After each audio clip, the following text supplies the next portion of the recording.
네, 세례 요한은 그 아버지가 제사장이었죠. 그래서 제사장 집안에서 태어난 사람입니다. 그런데 그가 하나님의 그 성전을 섬기는 그 제사장이 된 것이 아니라 바로 그 광야에 가서 그 낙타털 옷과 가죽 허리띠를 메고 그 회개를 선포하는 그 선지자의 삶을 살게 되었습니다. 예. 제사장으로 있었다면 아마 세례 요한도 그 제사장들과 같이 안정되고 그리고 화려한 그런 옷을 입고 성전에서 섬겼을 텐데 바로 하나님의 그 부르심이 그 광야에서 그 외치는 자의 소리로 그를 부르셔서 광야에서 회개를 선포하는 그런 선지자로서 사역을 하게 됐습니다. 말라기 이후에 어, 세례 요한이 오기까지 약 한 400년의 그 침묵이 있었습니다. 그 사이에 어떠한 선지자도 있지 않았고, 그래서 오랜 시간 동안 이스라엘에 침묵의 시간이 있었을 때, 그때 하나님께서 세례 요한을 통해서 그 회개를 선포하게 하신 거죠. 어, 그런데 그 회개를 선포할 때 사람들이 그들이 나와서 죄를 자복하고 그에게 세례를 받았다라고 얘기합니다. 사람들이 그 세례를 받는 것은 자신들의 그 죄를 고백을 하고 그리고 그 회개라는 것은 자기들의 죄를 고백한다는 것은 그 죄를 다시 짓겠다는 얘기가 아니라 그 죄를로부터 이제는 그 죄된 길에서 방향을 바꾸어서 새로운 그 삶을 살아간다는 것을 말합니다.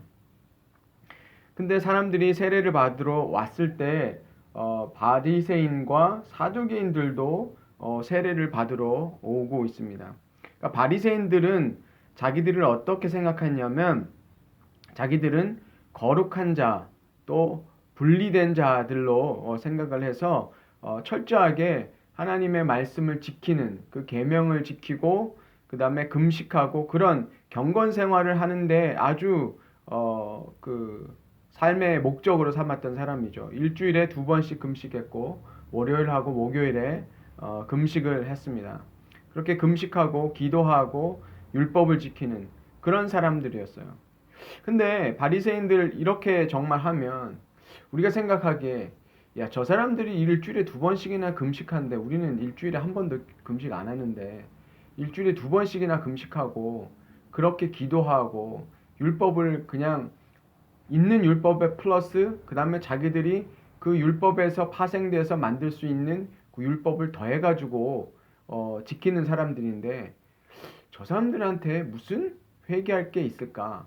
그런 생각을 할 수 있지 않겠어요?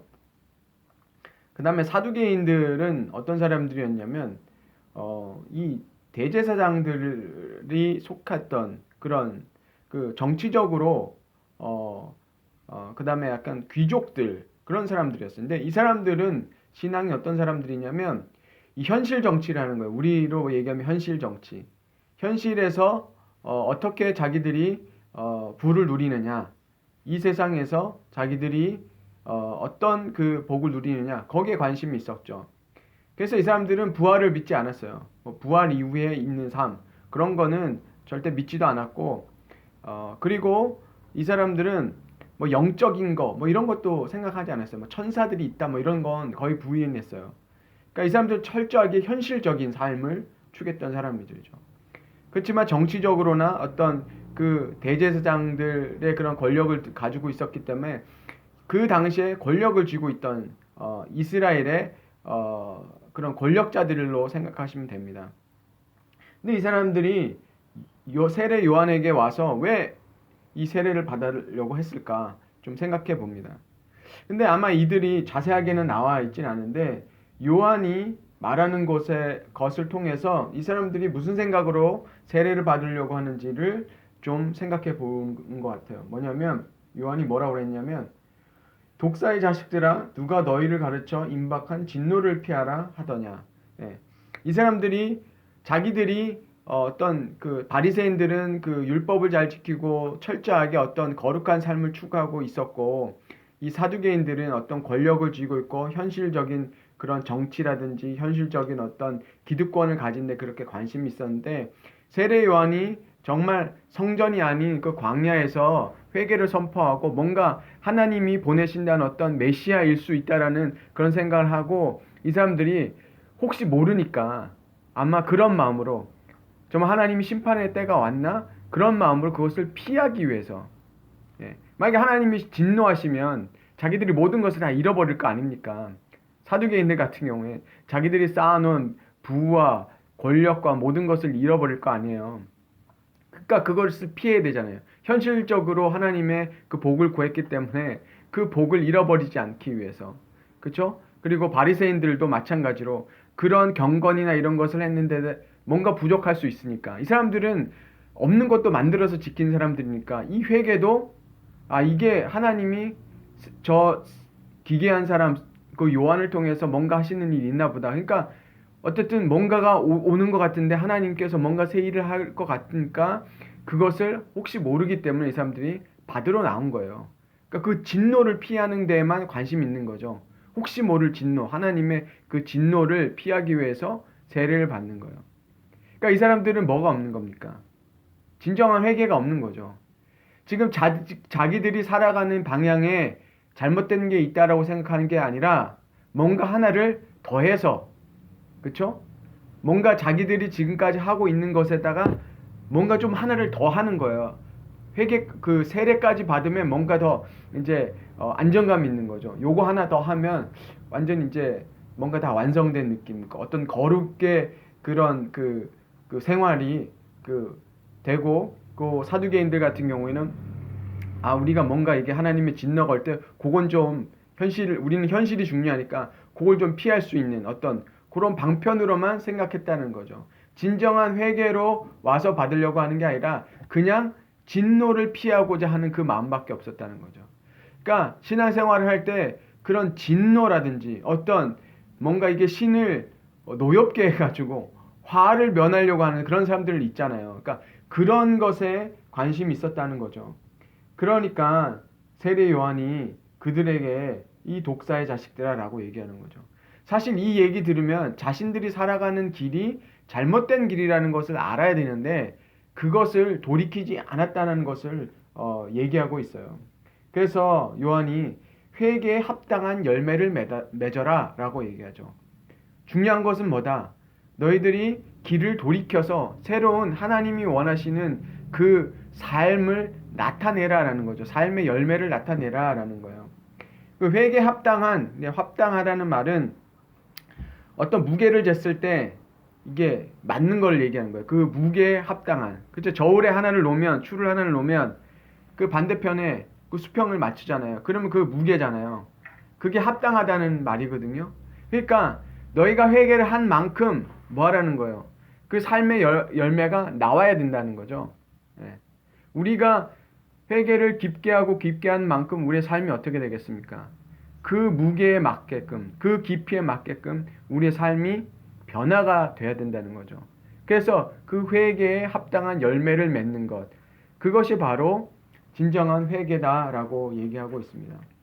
그런데 9절에 보면 이 사람들이 생각한 게 뭐냐면 아브라함이 우리 조상이라 생각해서, 그쵸? 자기들이 구원을 받을 수 있을 거라고 생각했단 말이에요. 그러니까 그 이스라엘 사람들이 가지고 있는 그 탈무드에는 이 사람들이 뭐라고 가르치냐면 할례 받은 이들은 할례 받은 자들 중에 지옥에 갈 자는 아무도 없다 이렇게 가르쳤다고 그래요. 그러니까 그 말이 뭐냐면 할례는 뭐죠? 이스라엘 사람이라는 증표잖아요. 그러니까 할례 받으면 절대 지옥 안 간다 그렇게 생각했다는 거죠. 창세기에 그 할례의 그 기원이 뭐라고 그랬습니까? 믿음이라는 거였죠. 하나님이 약속하신 것, 그것을 믿는 사람, 그 믿는 거, 하나님의 약속의 그 표시로 우리에게 할례를 명하셨다는 거죠. 우리의 생각과 우리의 그런 계획으로 살지 말고 하나님이 약속해 주신 것을 믿어라. 그 믿지 않는 아브라함을 향해서 하나님께서 할례를 명령하시고 이제 내 앞에서 완전하라. 그러니까 하나님의 말씀대로 행해라. 그런 뜻으로 그 할례, 그죠? 자기가 죽는 거라 그랬죠, 그게. 예. 할례는 바로 그런 것인 거죠. 내가 죽고 하나님의 그 생명, 하나님의 약속으로 살라는 그 믿음의 증표로 하나님께서 명하신 것이죠. 그런데 이스라엘 백성들이 뭐라고 생각합니까? 그냥 할례 받은 거로 우리는 당연히 천국 티켓은 있다라고 생각했다는 거죠. 그러니까 그 삶이 어떻겠습니까? 그것으로 자만하고 자신들이 뭔가 하나님 나라에 들어갈 수 있는 당당한 권리가 있는 양 살아갔다는 거죠. 그 두 가지 모습이 사실은 바리새인과 사두개인의 모습이에요. 사실은 이 바리새인과 사두개인 모습이 이 신앙인들 모습의 대표적인 두 개예요. 어떤 사람들이 이렇게 경건을 추구하고 그렇죠? 정말 뭔가 열심히 그 신앙생활 하려고 하죠. 그게 나쁜 게 아니라 근데 그 안에 있는 생각이 뭐냐는 거죠. 이것이 정말 자기의 진정한 회개의 모습으로 내가 내 안에 끊임없이 있는 그 죄성을 보기 때문에 이 죄를 회개하고 사실은 말씀을 묵상하면 묵상할수록 뭐가 많이 튀어납니까? 이게 역설이죠. 하나님의 말씀으로 깊이 들어가면 들어갈수록 뭐가 더 많이 보입니까? 죄가 많이 더 보입니다. 우리 안에 그렇죠? 자세한 현미경을 가지고 들여다보면 세균이 더 잘 보이듯이 하나님의 말씀이 그 빛이라서 우리 자신을 비추면 비출수록 우리 안에 뭐가 보입니까? 죄가 보이죠. 그 죄가 보이면 어떻게 합니까? 가만히 있습니까? 털어버려야 되죠. 회개해야 되죠. 뽑아내야 되죠. 그럼 더 고통스럽단 말이에요. 사실은. 그래서 말씀이 우리 안에 달면서도 쓴 게 왜 그러냐면 우리 입술에 그렇게 달아요. 영혼에 그런 생명을 주기도 하지만 뱃속에 가면 뭐합니까? 쓰라리라고 그러죠. 그러니까 말씀을 우리가 씹어 먹으면 사실 고통도 와요. 왜냐하면 그 죄를 토해내야 되니까. 그런 삶으로 가야 되는데 자칫 이 바리새인들과 사두개인들은 뭐를 했어요? 그것을 통해서 자기들의 유익을 찾았단 말이에요. 바리새인들은 경건한 사람들로 사람들 앞에 존경받는 걸 원했단 말이에요. 종교심 많은 사람들로. 그래서 기도를 해도 어떻게 합니까? 엄청 길게 하죠. 기도를 해도 어디서 합니까? 남들 잘 보이는 그 시장 그 사람들 많이 다니는 데 서서 기도하죠. 왜냐면 내가 이렇게 기도하는 사람이라는 걸 보여주는 거죠. 사두개인들은 어떻습니까? 하나님 복 받은 거를 뭘로 보여주려는 거예요? 부와 명예와 이 자리로 보여주려는 거죠. 그러니까 이 사람들 안에 바로 이것이 있다는 겁니다. 그러면 그들이 세례받아야 된다는 것은 바로 그 길에서 돌이켜서 자신들이 하나님이 주시는 의가 없이는 바로 구원받을 수 없는, 하나님의 은혜가 없이는 구원받을 수 없는 사람이라는 것을 인정해야 되는데 그들은 그렇게 하지 않았다는 것입니다. 그래서 세례 요한이 말하기를 그래서 도끼가 나무 뿔에 놓였으니 뽑아버리겠다는 겁니다. 다른 게 아니라 뿔에 갖다 있다는 거는 줄기에 갖다가 하는 게 아니라 뿔에 이제 완전히 뽑아버리겠다는 거예요. 그러니까 빨리 회개하라고 촉구하고 있는 거죠. 그래서 그 뒤에 오실 바로 메시아는 그렇죠? 성령과 불로 세례를 베푸실 것이라고 말씀하고 있습니다. 바로 진정한 회개가 있을 때 바로 그 메시아를 만나고 그 하나님의 나라가 가까이 왔다라고 했잖아요. 그러니까 하나님 나라에 들어가기 위해서는 천국이 가까이 왔다는 거, 하나님 나라에 들어가기 위해서는 어떻게 해야 되냐면 바로 우리가 그 죄된 길에서 돌이켜야 된다는 거죠. 그러니까 하나님의 나라라는 거는 어떤 물리적인 어떤 장소나 어떤 그런 게 아니라 하나님의 나라는 하나님의 통치를 받는 거를 하나님의 나라라고 그러죠. 하나님의 말씀의 통치를 받는 거, 하나님의 그 인도하심을 받는 거, 그것을 바로 하나님 나라라고 그러죠. 그러니까 하나님의 나라가 들어가기 위해서는 우리가 통치받고 있는 것에서 떠나야 되는 거죠. 그러니까 노예된 것에서 떠나야 된다는 거잖아요. 그러니까 바리새인들과 그 사두개인들이 가지고 있는 건 뭐였어요? 어떤 종교심, 그 다음에 현실에서 받을 수 있는 그런 복을 추구하는 그런 거, 그게 다 뭐라는 거예요? 그거 그 마귀의 짓이라는 거잖아요. 좀 죄송하지만 성경이 그렇게 얘기합니다. 우리가 그런 삶을 추구하지 말라는 거예요. 그것은 이 세상이 주는 것을 따르는 것은 바로 사단이 우리에게 주는 거라고 거기에서부터 그것을 돌이켜야 된다라고 얘기하고 있습니다. 그래서 바로 그 주님께서 뭘 하시는 분이냐면 심판자로 오신다는 것을 얘기하는 거죠. 도끼로 그 열매 맺지 않는 것을 나무를 베어버리고, 그리고 손에 키를 들고 타작 마당을 정하게 하사 알곡과 쭉정이를 갈라지게 하신다는 거죠. 그렇죠? 그래서 계속해서 주님의 말씀을 보면 그 알곡과 그 쭉정이를 얘기하는 겁니다. 예, 모양은 같아 보이지만 바로 중요한 것은 그 안에 열매를 얘기한다는 거죠. 그 열매는 바로 예수 그리스도가 주시는 그 말씀, 예수 그리스도의 그 말씀을 지켜서 행할 때, 하나님 나라의 통치를 받을 때 그들을 바로 하나님의 자녀로 여겨주신다는 거죠. 그래서 이 세례 요한이 광야에서 그 왕이 올 때 미리 그 전령들을 보내서 길을 준비하잖아요. 그것처럼 세례 요한이 지금 그 일을 하고 있는 거예요. 근데 그 전령을 보내서 이제 왕이 왔는데, 이 13절에서 예수님이 세례를 받는 것은 바로 왕이 오시는 그림을 얘기하는 거거든요. 왕이 오신 거예요. 그러니까 세례 요한이 그렇게 얘기하던 왕이 오신다. 바로 하나님 나라가 온다. 그래서 왔는데 어떻게 왔습니까? 예수님이 세례 받으러 나오시는 거예요. 그 왕이신데, 메시아인데 이상해요. 왕이 오면, 그쵸? 뭔가 이게 그 눈에 보이는, 그쵸? 그 뭔가 웅장하거나 그런 게 있어야 되는데, 딸랑 예수님이 세례 받으러 오시는 거예요. 이게 무슨 왕이 이래요. 왕이 온다고 그렇게 예비하라고 했는데 모양은 너무 단촐하단 말이에요. 이게 단촐한 정도가 아니라 세례 요한이 자기가 뭐라고 했냐면, 그분이 오시면 나는 그분의 신을 들기도 합당하지 않다.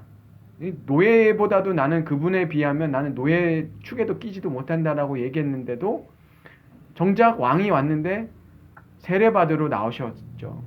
그 얼마나 요한이 그것을, 그래서 제가 오히려 세례를 받아야 되는데 라고 말씀하는데, 예수님께서 모든 의를 이루는 거다. 바로 하나님께서 원하시는 게 바로 이것이라는 거죠. 예.